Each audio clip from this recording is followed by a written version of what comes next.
wanna know what's more important than throwing away money at a strip club? Credit. And I mine up. Here's how I did it. I think we all can agree that school isn't exactly the place that teaches you about credit. And if you want to know anything about credit, you either have to be taught by your parents or a good friend, or you have to go out your way to learn. And I had to do number 3. And unfortunately for me, the best way to learn is from experience. But when you learn from experience, you make a lot of mistakes. So in this video, I'm going to talk to you about all the mistakes I made in my credit journey, and hopefully you can avoid all the mistakes I made from hearing about it. Let's get into it. So the first mistake I made in my credit journey was not starting sooner. The length of time that you use your credit actually plays a factor in your overall credit, basically your credit history. So if you were to have your credit history start when you turn 18 all the way up to a certain age, it will play a big factor in your overall credit. Actually, not the biggest factor. The biggest factor is your payment history and your utilization, but we'll get to that. But it does play a factor in your overall credit. And for those parents out there that's thinking, how can I set my children up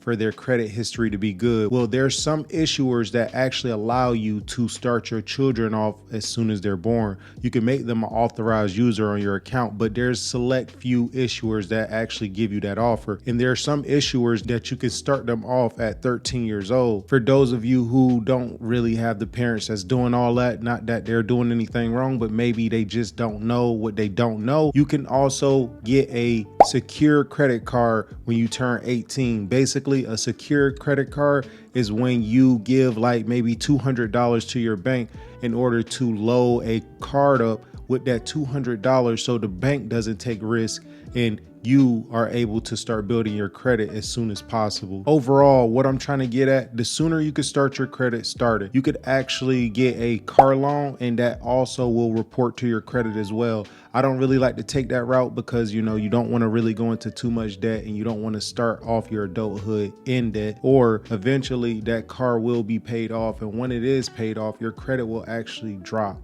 and not go up. Not immediately. It will go back up over time, but it takes time. The second mistake I made in my credit journey is applying for the wrong cars. And this one is kind of self-explanatory because I know everybody's been probably offered a store car, and basically I apply for those. For example, if you get a card that's very specific to a store, that means you can only use that card at that store. So the issue that I had was I got store cards that only had things that didn't really offer everything. For example, I recently applied for the Amazon Business Prime card, which I think is a very good card because Amazon pretty much has everything. But let's use the B&H Photo credit card. So for anyone unfamiliar with B&H is basically like a online camera store, and they basically sell a lot of camera equipment and much more, but not everything. So for example, once I got all my equipment for like the YouTube channel or streaming, what more do I need to use the B&H card for unless I'm just doing unnecessary spending on that card to buy more equipment that I don't need? And that's exactly what happened. So you use the card, and then once you used it for what you needed it for, the card just kind of sits around. And for anybody that's unfamiliar, if you don't use your credit card for a certain amount of time, eventually the issuer will close that card. And when that card is closed, it will then hurt your overall credit score. I think part of my mistakes was applying for cards that did not serve everything. It only works for this one store, and the one store does not have necessary items. It's just a bunch of unnecessary items. So once you have what you need from that store, you don't necessarily have to keep shopping from that store. And store cards aren't the only bad credit cards, and there are good store cards, like I said earlier, but you have to really determine what card works for you in your financial situation. The third mistake I made during my credit journey is late payments. And I know this is going to sound idiotic, but like I said, I was unaware how the credit score worked or how credit worked, period. So I actually thought you were supposed to max out the card. I thought that maxing out the card was a good thing. You show the issuer that you're using your credit card, so they were happy that you actually utilized the product that you asked for. So when it came around to paying for the maxed out card, I didn't think you had to pay for it every month. I didn't know there was a minimum balance. And this sounds completely idiotic, and you're probably wondering, how didn't he know that?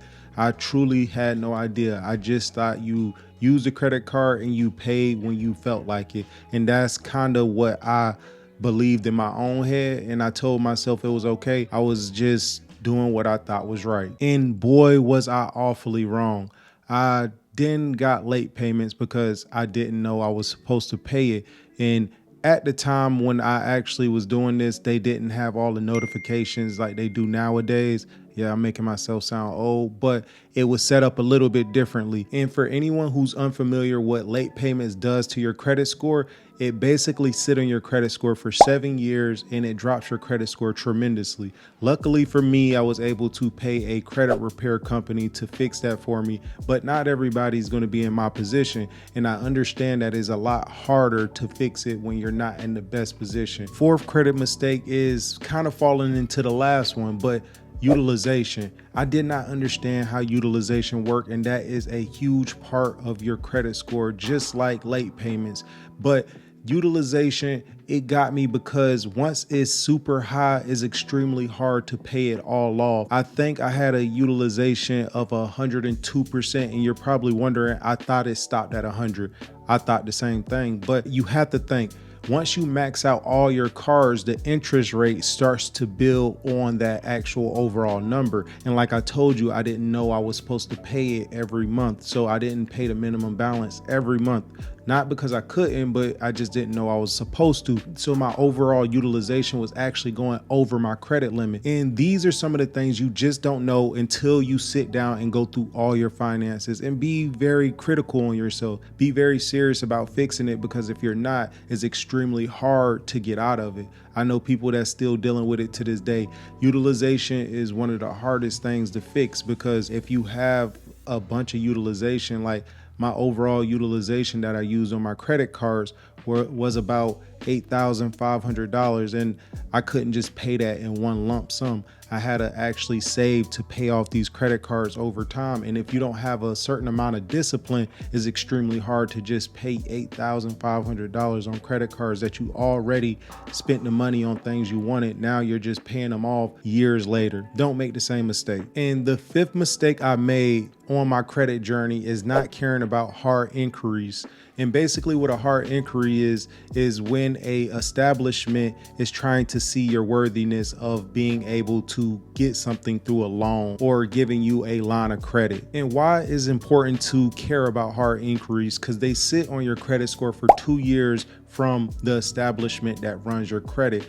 And they run your credit to the 3 credit bureaus: Equifax, TransUnion, and Experian. And some of them only run from one credit bureau, some run from all 3.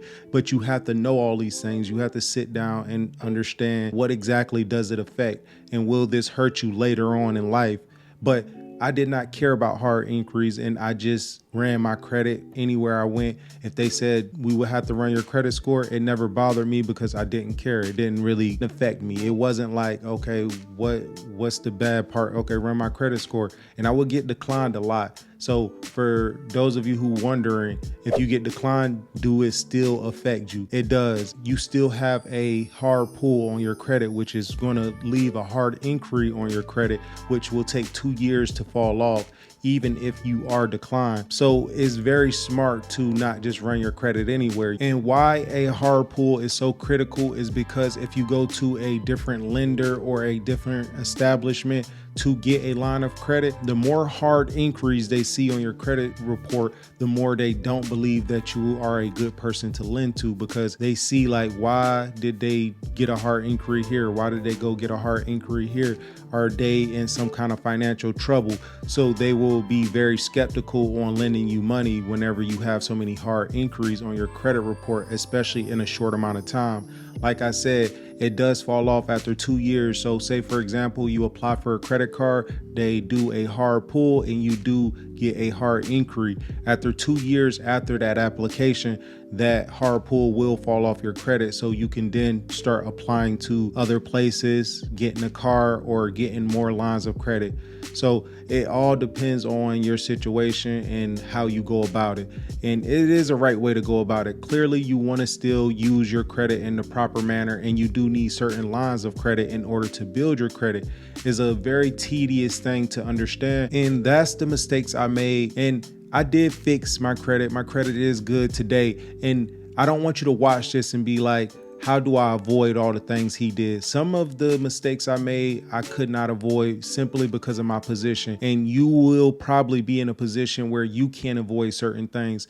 The goal of this video is to not watch it and be like, I don't want to make mistakes with my credit, because it's extremely hard not to make mistakes. And some mistakes aren't mistakes. You are fully aware of what you're doing, but you have to do it in order to live your life. Realistically, if you don't have a decent income, it's extremely hard to keep up with your credit. And that was part of my problem. I just didn't have a good enough income in the beginning. So it didn't really matter. I needed the credit and I was trying to build businesses and I was trying to do things in my life. And if you're trying to do things, sometimes you do need a leveraged credit. So you really have to think about who you are as a person, your financial situation, and much more. So don't just take this and be like, how do I avoid it? But look at it like, okay, my situation is going to be different, but I can learn something from what he's saying in this video. But with that being said, I'll see you on the next one.